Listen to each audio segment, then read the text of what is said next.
She took holy vows, but one secret affair turned an entire convent into a crime scene. Well, this was not a love story. It was a scandal so dangerous the church tried to erase it. Imagine being forced into a convent at 13, then punished for falling in love. Europe didn't panic over wars. This nun's affair terrified them more. Behind these convent walls was betrayal, murder, and a cover-up. They called her holy. The truth nearly collapsed the church's authority. This forbidden relationship exposed what no one dared say about religious power. She broke one vow and paid with her freedom for life. The Nun of Monza wasn't sinful. She was trapped. What happens when obedience matters more than truth? This scandal proves the most dangerous prisons aren't made of stone.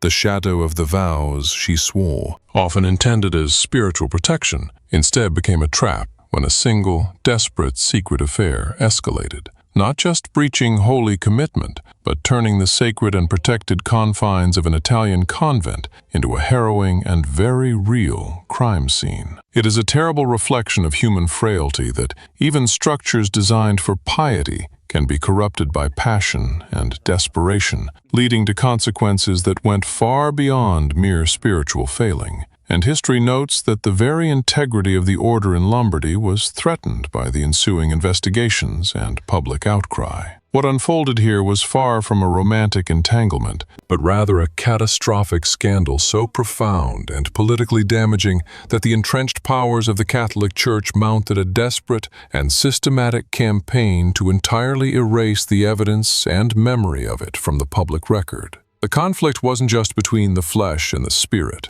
It was a furious effort by an institution to control narrative and prevent the corrosive spread of doubt among the faithful, establishing a chilling precedent for how powerful institutions manage internal crises. Imagine the stark reality of being confined to a religious life against your will, perhaps forced into a convent at the vulnerable age of 13, only to later face the absolute crushing power of the system when you committed the profound human error of falling desperately in love. This dynamic showcases the cruel irony of punishing those who merely seek human connection within walls designed to suppress it. A terrible echo of systemic control where the powerful dictate the terms of affection and consequence. In the 17th century, when Europe might have been expected to prioritize political instability or border conflicts, the sheer magnitude and emotional force of this nun's brazen affair and subsequent actions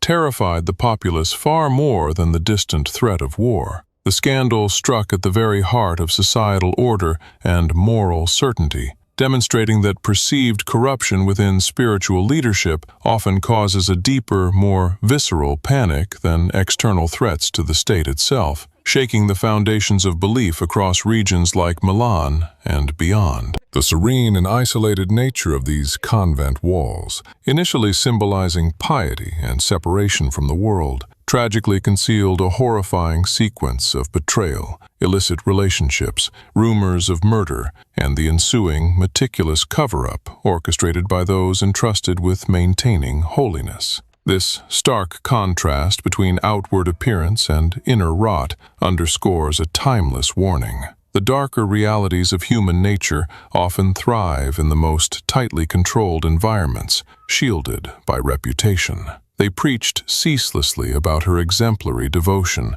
calling her holy and a model of piety. But the revelation of her true actions, the forbidden relationship, and the horrific measures taken to conceal its consequences nearly caused the Church's carefully constructed spiritual and administrative authority to collapse entirely. This event became a pivotal moment where the credibility gap between stated ideals and lived reality fractured the public trust, showing that hypocrisy is often the swiftest destroyer of institutional power. This single forbidden relationship ripped away the veneer of religious sanctity, exposing a deeply uncomfortable truth that no one in the rigid society of the time dared to speak aloud about the absolute, unchecked nature of religious and aristocratic power. It became clear that in many cloisters, devotion was less about spiritual purity and more about controlling familial inheritances and disposing of unwanted daughters. turning the sacred space into a tool of secular calculation.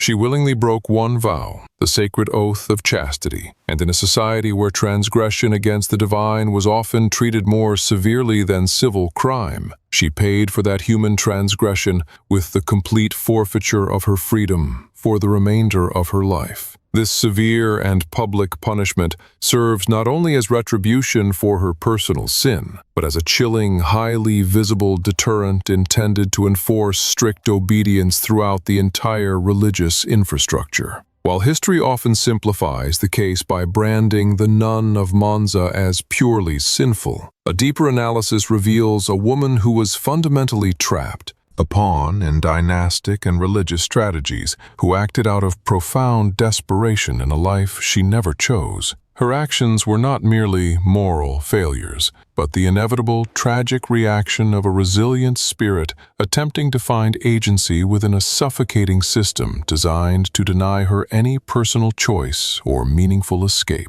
The ensuing tragedy begs the eternally relevant question of what truly happens within any rigid organization when absolute obedience is valued and enforced far more rigorously than simple human truth, compassion, or justice. When systemic preservation trumps individual welfare, the inevitable result is not purity, but the creation of secrets and the establishment of an environment where silence becomes mandatory and injustice flourishes. This century-spanning scandal serves as stark and immutable proof that the most dangerous and inescapable prisons are not necessarily crafted from cold, unforgiving stone, but are woven from the less tangible yet far more binding threads of reputation, societal expectation, and institutional control. The walls of a convent, meant for contemplation, became a spiritual and emotional cage from which there was no legal or social release.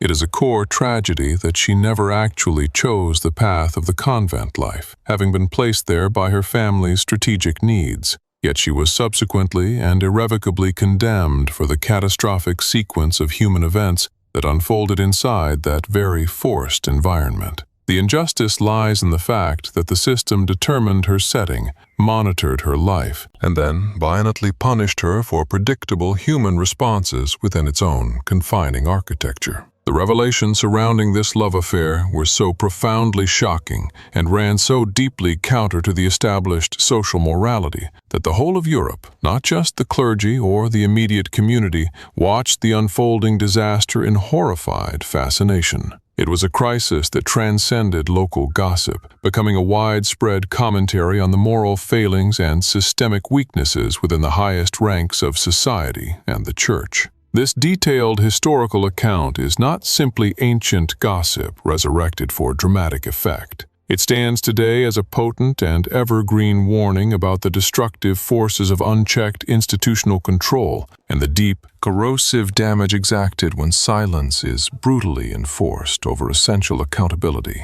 The story endures because the mechanisms of suppression it describes are fundamentally timeless. The secret life of one woman, meticulously hidden beneath the habit, ultimately revealed precisely how power truly operated within the upper echelons of the Church and associated aristocracy, less through divine guidance and more through strategic family placements, political maneuvering, and the brutal exercise of social authority. Her transgression pulled back the curtain on the secular levers pulling the sacred strings. The authorities were relentless in their public preaching of absolute purity and spiritual chastity to the masses. Yet when the consequences of internal corruption and forbidden passion inevitably surfaced, their immediate priority shifted to the political necessity of burying the entire affair. This hypocrisy ensured the preservation of their image above all else, leaving the victims to endure the burden of the secrets. In the final, cruel analysis, her unforgivable crime was never the act of love itself, a fundamental human impulse, but the direct and public act of disobedience against the powerful structures that demanded her absolute subordination. In an era defined by hierarchy, defiance against the established order was always treated as the most serious systemic threat. If the entirety of this gripping and morally complex story, involving aristocratic family politics, forbidden intimacy, secretive deaths, and mass cover-up were to happen today, documented in real time, there is no doubt it would generate an instantaneous global fascination that would functionally break the modern internet. The core elements of human drama and institutional failure remain universally compelling. The spiritual and political establishment relentlessly demanded absolute and complete silence regarding the disastrous outcome of the affair. Yet the undeniable human reality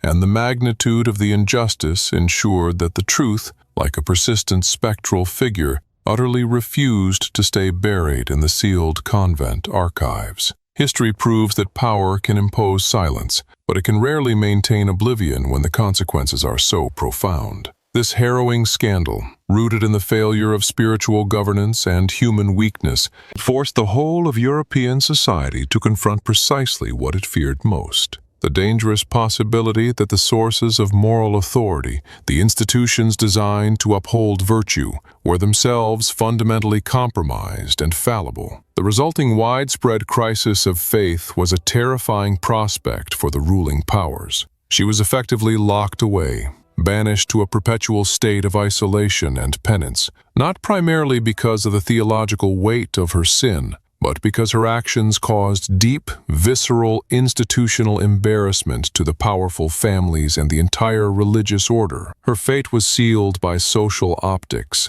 and the need for damage control, a testament to the prioritization of image over grace. The entire sequence involved a secluded convent, a passionate, forbidden affair, and a subsequent public punishment that was explicitly calibrated and executed with the chilling intention of terrifying every other member of the religious community into absolute, unquestioning compliance. It was a spectacle of punitive enforcement designed to reinforce the crushing authority of the hierarchy over the individual. The emotional and historical weight of this story has ensured its survival across multiple centuries, precisely because the intrinsic injustice at the heart of the narrative, the systematic oppression and subsequent brutal punishment of a woman seeking agency, is so profound and unforgettable. It resonates because it speaks to the enduring fight against coercive power. In their time, the powerful architects of this narrative labeled the entire episode simply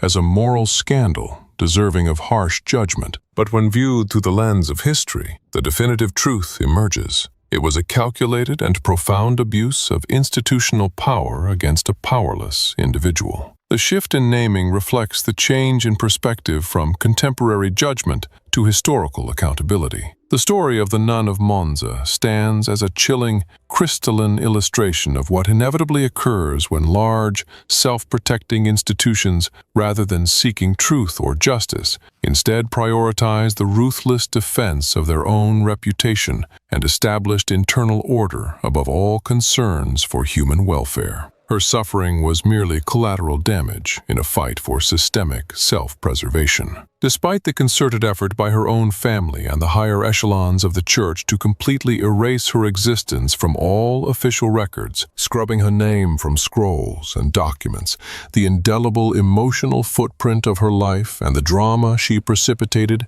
ensured she was never successfully erased from human history and memory. Her fate was not the result of a singular, inexplicable moral failure on her part, but rather the perfect and tragic outcome of a system working exactly as it was designed to function, suppressing dissent, controlling female populations, and ruthlessly eliminating any threat to the patriarchal, social, and spiritual order. It was a structural casualty, not a personal one. This one woman's deeply felt, desperate act of forbidden love tore open the facade of piety and exposed Europe's deepest and most dangerous hypocrisy. The glaring gap between the spiritual ideals preached by the aristocracy and clergy and the morally compromised, power-driven lives they actually led and enforced upon others. The severity of her punishment, mandated to be both excruciatingly public and absolutely permanent, demands that we ask why the institutional response required such visible,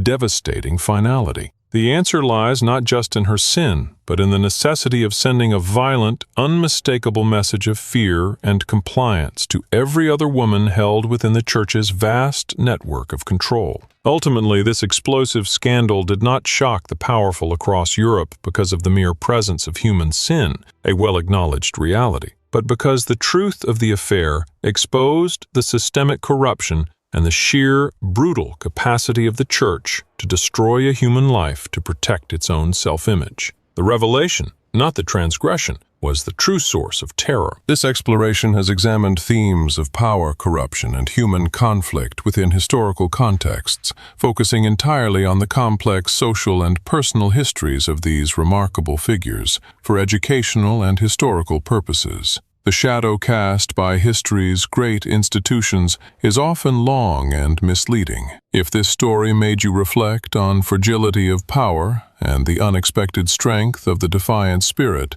stay with us for the next chapter as we continue to illuminate the hidden corners of the past.